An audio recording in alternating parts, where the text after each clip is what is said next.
All right, guys, I'm really excited. My coilovers I've been waiting for have finally showed up from Feel Suspension. I was sponsored by Feel years and years ago, and I actually still had the suspension I was originally sponsored. And Mike reached out to me and said, you know what? Why don't you send that in and we'll help you out again. We'll upgrade the Feels to the remote reservoir 3-way adjustable. So I'm really excited to finally open these up. I've never had remote reservoir shocks. And so I'm pretty excited about that. Very excited, actually. So total refresh, I got some extra parts. We'll go through this in a minute. But just seeing this little tube going to the rear shock, I'm pretty excited about that. Hey Pinto. Yes? Can you help me out, sir? Yes, I can. I only have one hand because I'm filming. I want to see it. You know how to open it? Well, you have something? Are you a specialist in opening parts? Nope. Breaking it? Yes.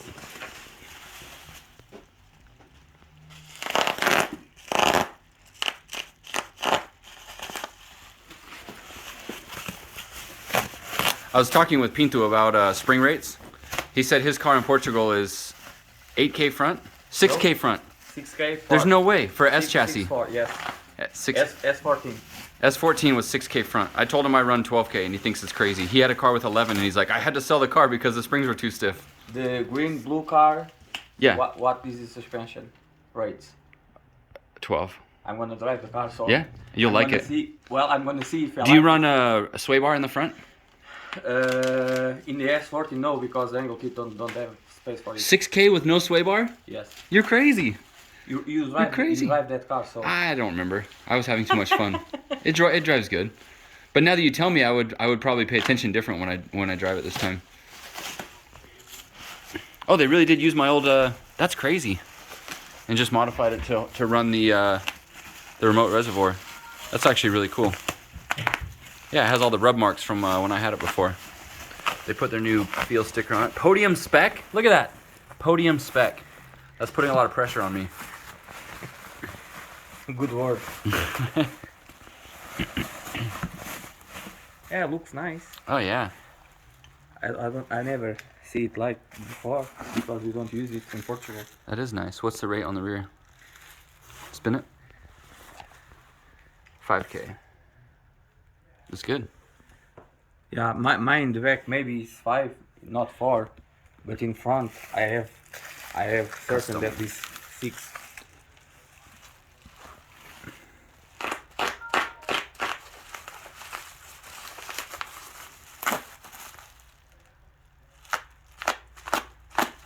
I don't know if we have space to put that reservoir. We'll have to find space. Yeah, it looks very nice. Couple zip ties. Cool. What does this do? Click, click, click. I have no idea how to adjust these. Is there a click up here? Click, click, click. Oh yeah, we'll figure it out. Where's the instructions on how to adjust multi-way shocks? Oh, more stickers. Nice. Anyways, I'm pretty excited about this. What is this? Oh, those are my extra. They're extra.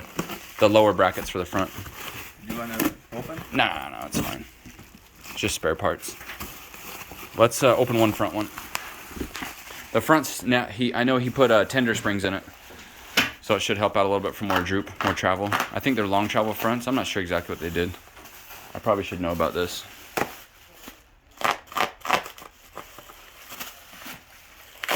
Shameless plug, but there's my ice cold cooler.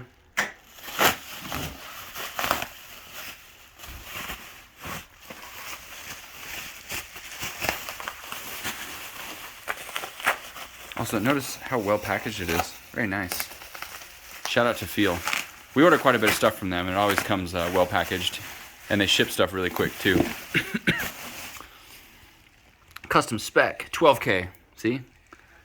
Does it say podium spec? Oh, look at that, podium spec. You don't get podium unless you have 12K front springs. Well, I have podium in my car, so I don't Cool. know. Needs stiffer springs. So we have a WiseFab front for this. So this will work out to put the WiseFab top hats. Yeah, that's cool. I'm really excited about this. So shout out to Feel, the best.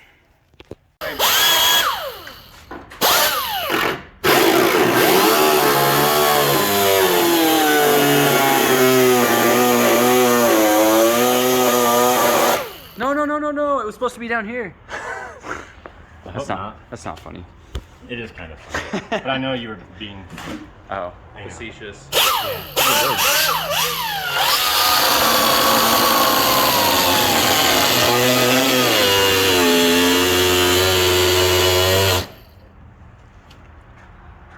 You're so good at cutting cars up, Brody. It's my special. I mean, that's a real compliment. Thank you. It's just a funny compliment. That makes me sound sketchy. No, sketchy is when I cut up cars because I'm not good at it.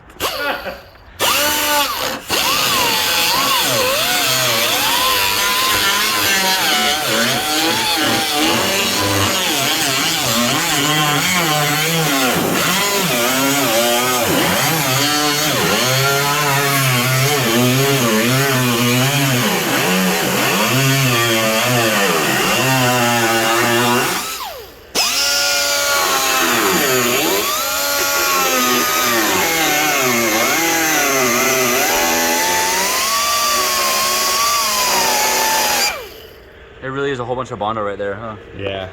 That's funny. I saw the dust when you got to there. It started getting a bunch of dust Thanks, everywhere. Trenton. Yeah, thanks. Or Crash. Some Japanese guy. Yeah. All right, Jake. Yes? Do you know where Portugal is on a map? Yeah, it's over by Europe. It's just west of Spain. All right, we don't even need a map. Don't even need a map. That's not fair. Did you know? No. You didn't know? I was going to ask you yesterday, but we I decided couldn't not. tell you where it was Wait a at. moment. Can you point it out? Do you know On a where is map? Spain? Do you know where Spain is? The map? Yeah, on a map. You can find it? Yeah. Oh, let's try it. I think so. Oh, you're gonna film this? Did you know it was in Europe? Yeah. Okay. I just like. Let me see another image. Oh. I'm just gonna point somewhere. I think Kelly had a lucky guess. He kind of like closed his eyes and pointed at the map, and he was not within 1,000 so miles. lucky. Within 1,000 miles. No, they said the name. I'm going to do this to people on Drift Week, and I'll bet 80% of the people don't. They probably point to South America. Oh man, I'm gonna point to South America. Watch. Oh, dude, I don't freaking know. What?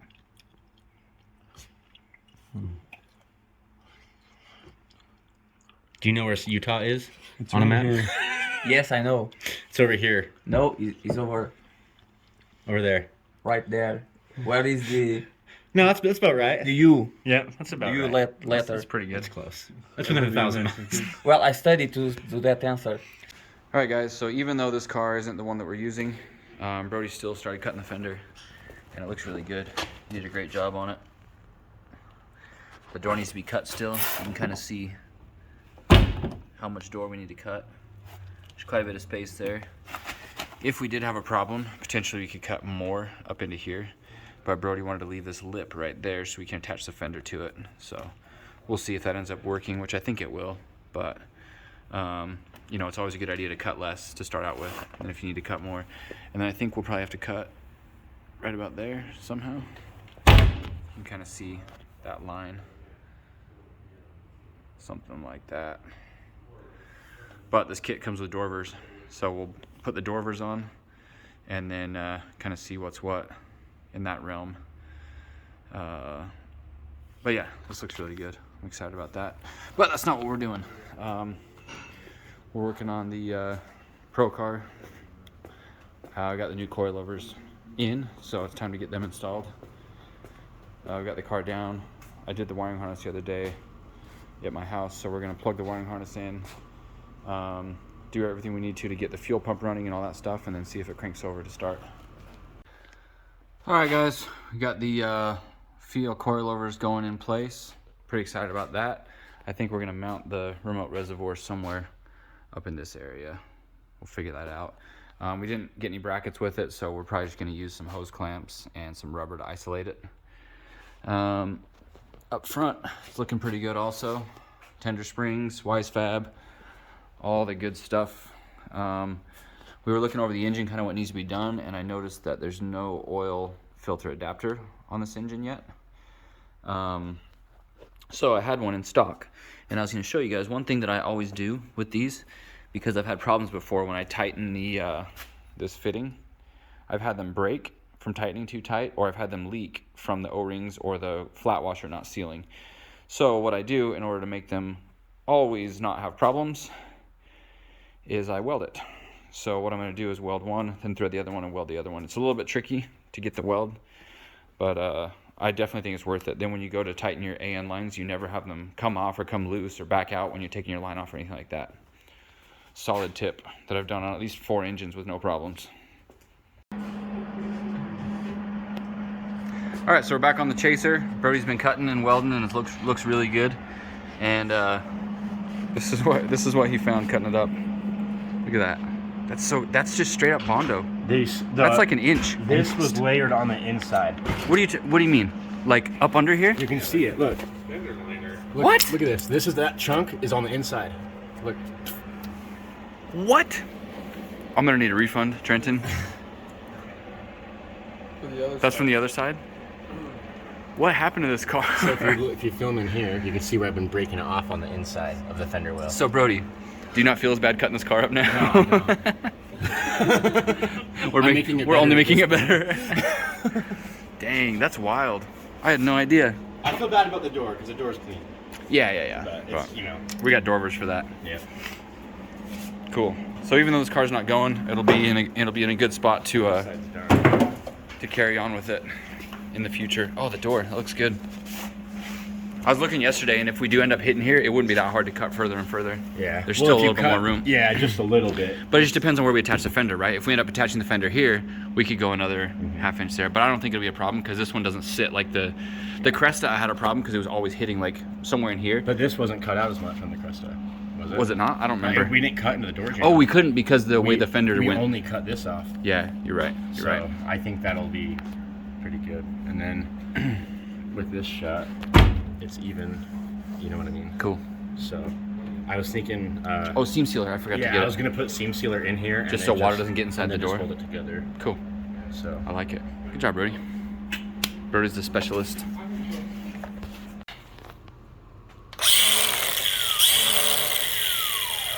That looks dangerous. Whatever you're doing.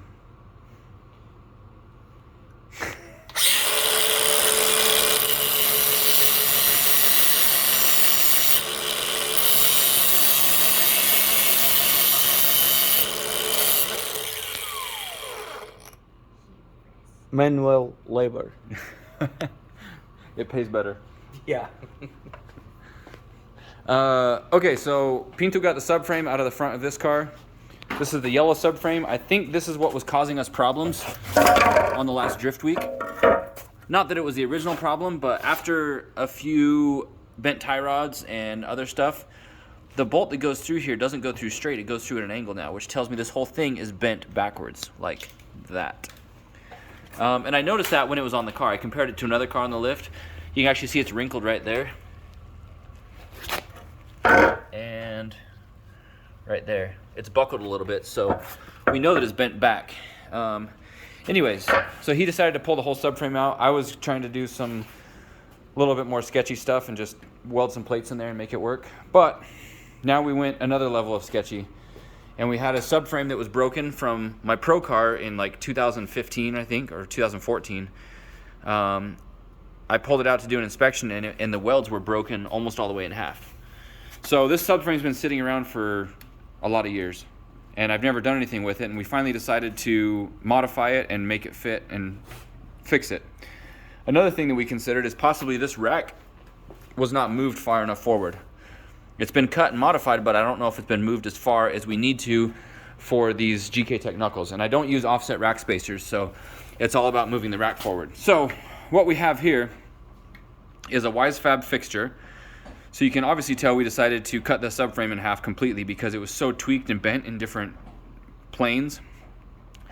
We decided to start from scratch and just completely take it apart. But we only decided to do that after knowing that we have this fixture that holds the top together and this cool product from Villains. Nate has made these for modifying the front subframe, and basically the way it works is you have all these holes, and this is where the tie rod goes through and bolts to the rack. So you put the rack in the middle part of your subframe, you slide it in place,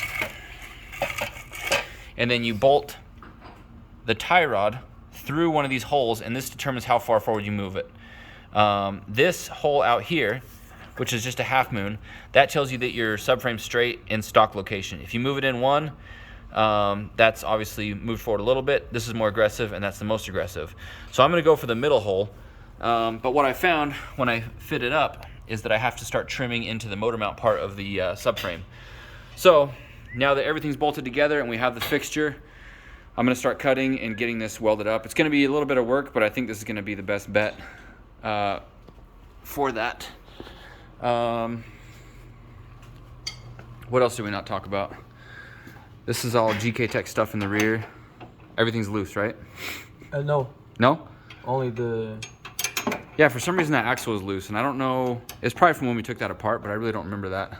Well, I think, no, it was Brody. That's what it was. Brody did all the rear suspension. He had to take the axle out, so I think he put it back together and never tightened the it. bolt is not too tight thing. No? No. This car is also going to get some paint. Actually, it does need a door. You were right, huh? That's pretty deep. I'm going to blame Aaron for that one. Aaron was driving in front of me, and somehow it's his fault that there's damage on my car. I would like to retain using all of the GK Tech front stuff, and so that's why we're trying to get everything to fit up and work properly. All new GK Tech in the rear. I know this kit gets a lot of good angle. I just need to figure out the geometry of it, and I think the subframe was causing us problems. So I'm hoping that doing this solves a lot of the issues that we were having before. All right, guys, we finally figured out a solution here. We were able to get the villains pieces bolted up, and we're on the middle hole. Out of 3 holes, there's 1, 2, 3. The third hole, I don't believe that that's possible. Nate, if you're watching this, there's no way you can get that third hole without cutting the subframe completely, because I cut quite a bit. I don't know if you can see it. I had to cut a lot of stuff by the motor mount to get it as far as we did, and that's only on the middle hole. But I think this is going to work out great. Even if the subframe's kind of bent because we're saving it from a car that was crashed. But even with all the bends and everything, all that matters is that these 4 points match up, and then the 2 tie rod points match up. Really, it doesn't matter, if there's waves in the middle or anything, because those 4 points, as long as they're welded good and strong, and then all those 6 points mount properly, this subframe's going to work out just great. It might even be better than another one that looks nicer, because we're using a fixture to have all the points in the right spot. Anyways, we're going to get some metal and weld this up tomorrow so it's really strong. Plate the bottom so it can handle abuse, and then get it installed on the car. So all in all, I think this is a pretty good design. It took us a little bit to get it all figured out, and we had to trim the Wisefab plate just a little bit for the steering rack to go that far forward. So I'm not sure exactly what Wisefab does. Oh, I think Wisefab does it without the steering rack mounted to it. I'm not sure. If you guys know, let me know in the comments if Wisefab mounts it with the steering rack or not. So here's a little bit better view of how the villains fixture works, or at least you can see it in place there. You can see we're on the center hole out of those 3. Come on, focus. And it lines up inside of there. This goes through the bolt that goes through the lower control arm, and when the rack is lined up and everything fits like that, then we know that everything's straight. So I put these giant plates on the bottom to tie everything together. Obviously, this was in 3 pieces, so these were completely cut right there. So I want to add as much material as possible to make those strong. So I'm going to plate across the top of those, and then across the front, and then try and do something in the back so it won't interfere with the rack. But we're really close. We had to trim to get that to fit, and then we cut quite a bit around the mount here. So I'm going to try and reinforce that as much as possible within the amount of stuff that we have, the amount of space. There's the bottom. I'm going to clean this up a little bit and then add 1 brace across there. I would have done 1 solid plate, but I didn't have enough material, so I did the best I could with what I had at the time, and I think that'll work out just fine. Not the prettiest thing in the world, but it should be fine. All right, so today we spent some time working on this car.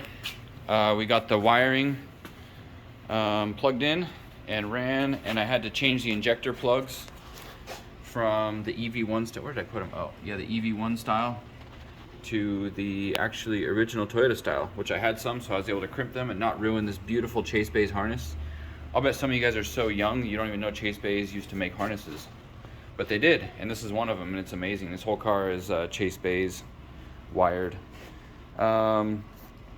We fixed the oil lines. Everything is in a way that we can crank it and start it. But I went to plug in the ECU and there's no power to it. So whatever wiring I did there, I've got to double check and make sure the chassis harness is giving power to the ECU, and that the all the connections that I made in the harness are correct, because I cut the plugs off and wired from AEM to ECU Master Black. So I need to verify that stuff tomorrow. But now it's 4 a.m. and my mind is not ready to do wiring at this hour, so we're going to do that tomorrow. Can you crank the starter?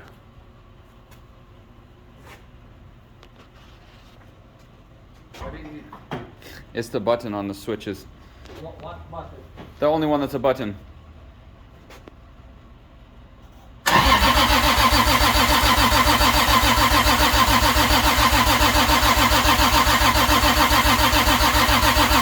Okay. That turbo spins good, huh? Yeah. With no oil. Probably now they are. Yeah. So yeah, we filled it up with oil. We've been cranking it quite a bit to get oil pumped through the system, but Pinto had a good idea. He's like, let's just get it started so that the oil can move quicker and we spend less time with the oil just or the engine cranking slow. Because when it's cranking slow, sometimes the oil pumps up, but it can't. Without sufficient RPM, the oil kind of falls back down, and it takes a lot longer to get oil pressure to everywhere. So probably a longer dry start than just starting it and letting it idle. But that's it for tonight. I think this thing's really close to starting. Probably an hour, maybe 2 hours tomorrow, and it should start right up. I'm going to use the tune from that car, and that should get this thing running, and I can scale the injectors and do all that stuff. But yeah. Oh, we were testing the fuel pumps, and I had put the ground for the fuel pumps is just like a ring terminal, and I put it to the battery positive. So 2 of the fuel pumps weren't working, and so I start tracing wires and realized that I had thought that ring terminal went to the positive side, but it was actually a ground for the pumps. So once I did that and figured it out, all 3 pumps came on, and so now we have fuel pressure, the water pump works, the power steering pump works, everything electronically works except the power to the ECU, so I'll figure that out tomorrow. Alright guys, we're back at it again. Front subframe is mounted. After doing all the welding and all the stuff up front, it turned out it didn't work. So then Pinto spent hours and hours and hours cutting and grinding. Yeah. Fit it, cut it, fit it, cut it, fit it, cut it, and finally it barely fits in there. There's a different style of oil pan that would make more clearance for this, but I don't really want to give up oil capacity.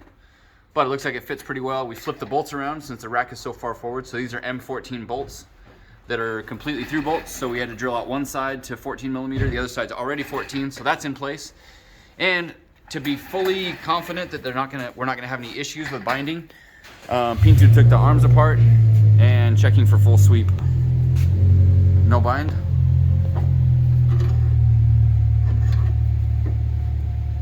That was my concern before, but I never tried that on Drift Week to see if that was an issue. Feels good? Yeah.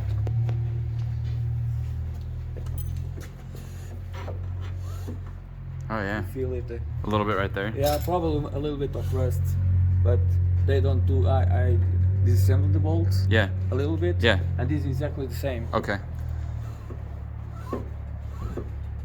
So that should be fine. Yeah. Okay, we got the transmission out.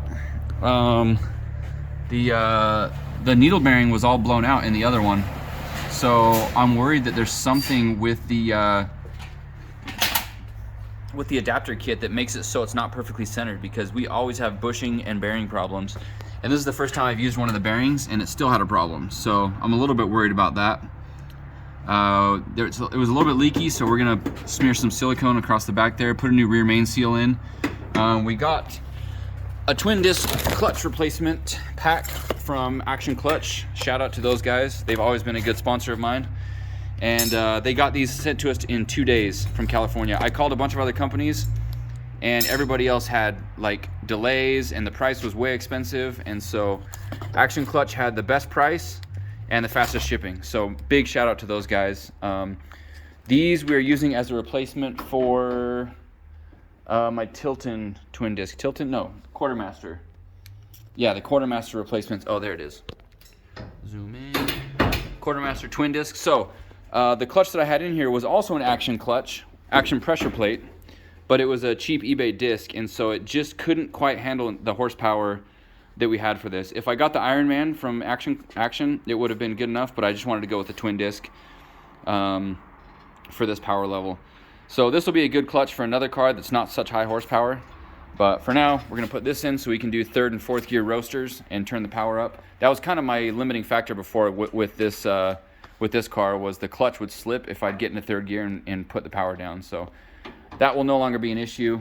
We'll get that clutch mounted up and get this car back on the road. And then for tomorrow, we're gonna disassemble and start painting everything. Tomorrow's supposed to be the best day, so we'll have good weather outside, so we'll be able to prep and spray the panels. Okay, so we've got a warped clutch disc, or a floater plate. And so we're trying to press it flat because I don't have time to order one.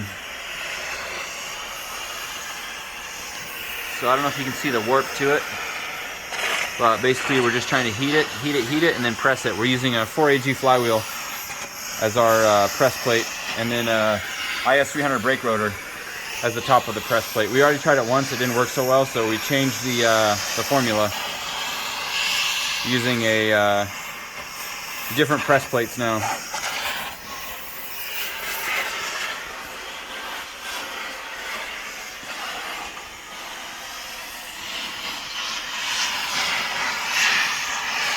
Last time you had it red? Yeah.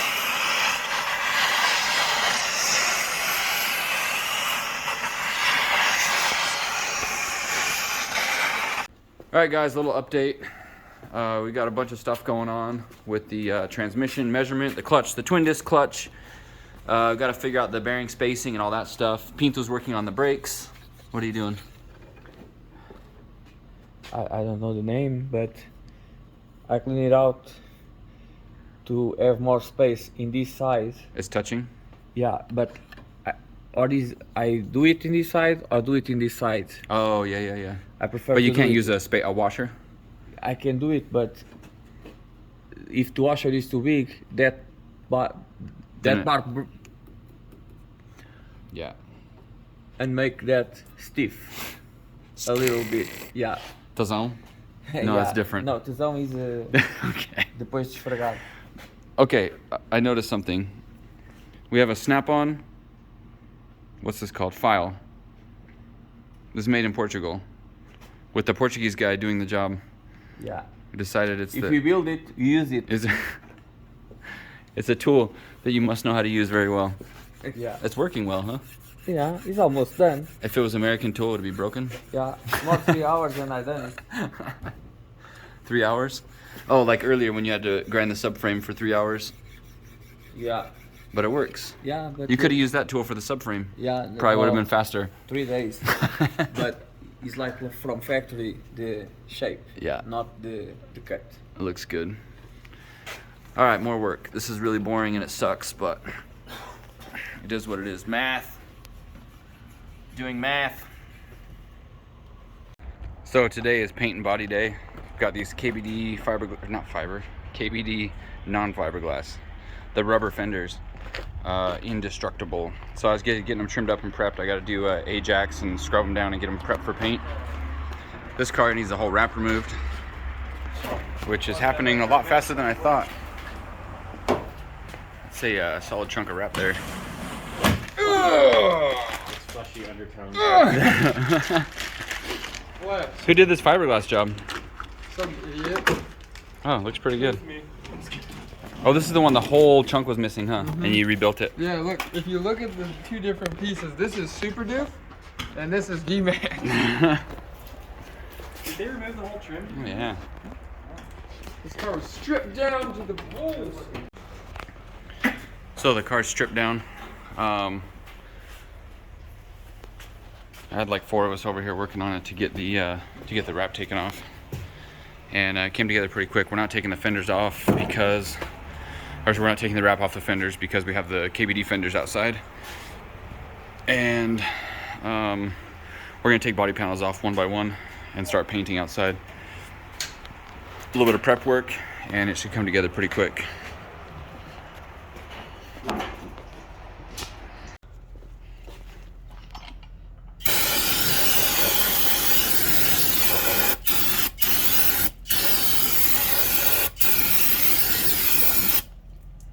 You gotta clean it. There goes all the profit margins onto the floor. Okay guys, we're back again. I feel like in 24 hours, we're back to where we were 24 hours ago. We ran into a huge snag with the transmission and the clutch and all that stuff. Basically, when we tried to stab the transmission into the engine, into the clutch, it didn't want to go. But we had the tool lined up in the engine, and so the clutch alignment tool would go in and out. We put some grease on it, but the tool was really hard to slide in and really hard to slide out. So I think what happened is the splines on the disc were really tight on the transmission, which was fine because they would slide in and out, but it was just tight enough with the twin disc clutch that the transmission didn't want to just slide in. So we tried to suck it in with bolts. It ended up pushing the clutch a little bit and bending it. So we took everything apart last night. What was it, 4 in the morning? 4 or more. And we were done. It was time to go home. So came back today. We bent the clutches back straight. We Pinto used the file and filed the clutches so there's a little bit more space. They slide really easily on the engine, on the transmission now. We changed the throwout bearing slave cylinder, and we cut a inspection hole in the bell housing so we can inspect it when it's installed. If we have any more problems now, we can inspect it, or if we need to tighten the bolts on the clutch or loosen them, anything like that, we now have an inspection hole. And we're finally ready to install the clutch in place, which we did now, and the clutch alignment tool slides in and out very easily, unlike yesterday when it didn't slide in very easily. So hopefully this is the last time we're putting this clutch in. Transmission goes in. So the biggest problem here is we basically have to tilt the transmission on an angle to get the input shaft in, and then once the input shaft passes the forks, slides past the forks there, then it goes in. It allows us to slide in a little bit. We can put the backup of the transmission and then slide it into place. So it's not as easy as it should be, but it's not the worst thing ever. And I think everything's pretty good on it. We were using a bunch of extra clutch parts. I think we're gonna bring some spare stuff with us. This is the excessive adapter. So it takes a normal flywheel and makes it so you can run a 7 1/4 twin or triple disc clutch, which is a really sweet setup. If you know what to buy and where to buy it, it's really cheap, but I don't give away my secrets. Yeah, so I'm gonna stop talking. We're gonna put this in because it is time to have that in place. Once that happens, I think everything else is ready to go. If you guys see, we got the car prepped for paint. It's now dark outside, but I'm gonna be scuffing and sanding panels once we get the transmission in. And then hopefully we'll be spraying tonight and just let it dry. And then we can install parts, panels, stuff probably in 2 days. We'll let it dry for a couple days and then be good to go. All right, it's paint time. We got the paint going on. This is just the primer sealer. I guess it's called a sealer. And you go a little bit thicker on the fronts here. But man, these KBDs were quite the chore to get ready for paint, but it's turning out really good. So we got all the fenders prepped. We still got a fiberglass the front a little bit. The rear was 2 pieces, now it's 1 piece. Kelly did that last time. So we get that sprayed up. The transmission went in smooth, so there was no more problems with the clutch or anything. That came together nicely, so that's gonna be good. And then as far as everything else, the hood, fenders, side skirt, or sorry, hood, roof, trunk, and side skirts is really all about all we have left. The car should run. We just need to put gas in it, and then one more thing, we need to make steering stoppers for the GK Tech kit. The stoppers that are on it, I don't think are gonna work for what I have. I want to do something custom, so that's what we'll do. There's $200 worth of crappy wrap on the floor.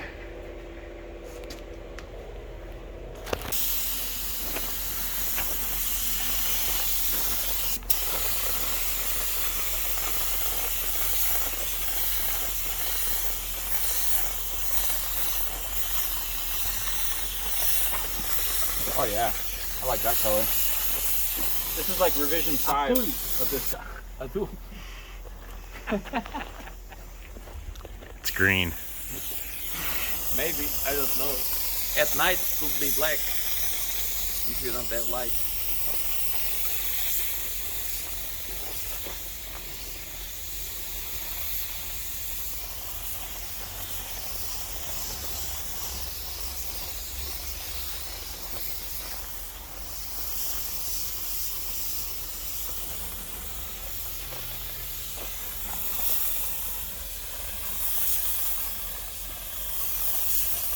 Oh yeah, that's way better than that wrap.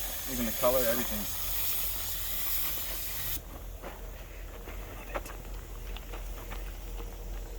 Azul.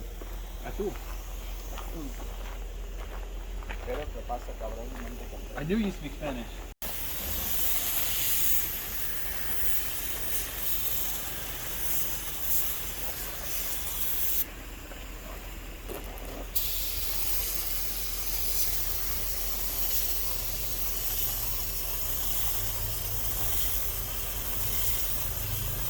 My guns don't make noises like that. I want my guns.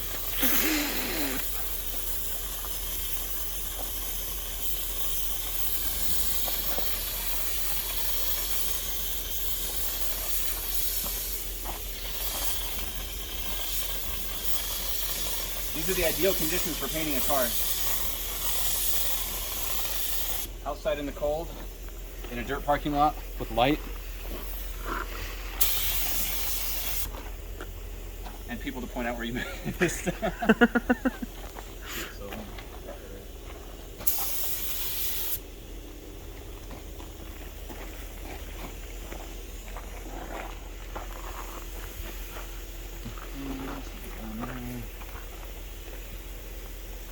You want to get the inner edge or don't matter? Okay.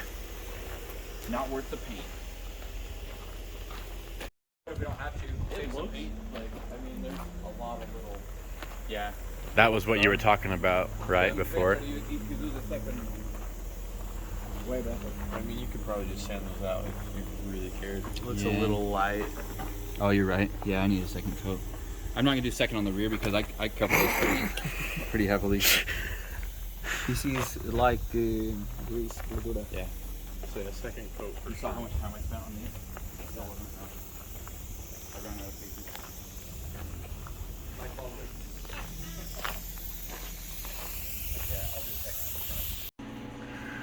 I think we're gonna call it a night. We haven't got clear coat down yet, but all the color is down, and we got the heater blasting, so this stuff can cure tonight.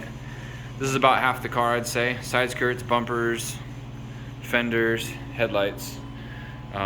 So I guess really what we've got left is the doors and the hood and the trunk and the roof. So not too bad overall, but we should have 24 hours before we can't spray clear. So we'll come back in the morning, get the stuff all cleared during the daylight.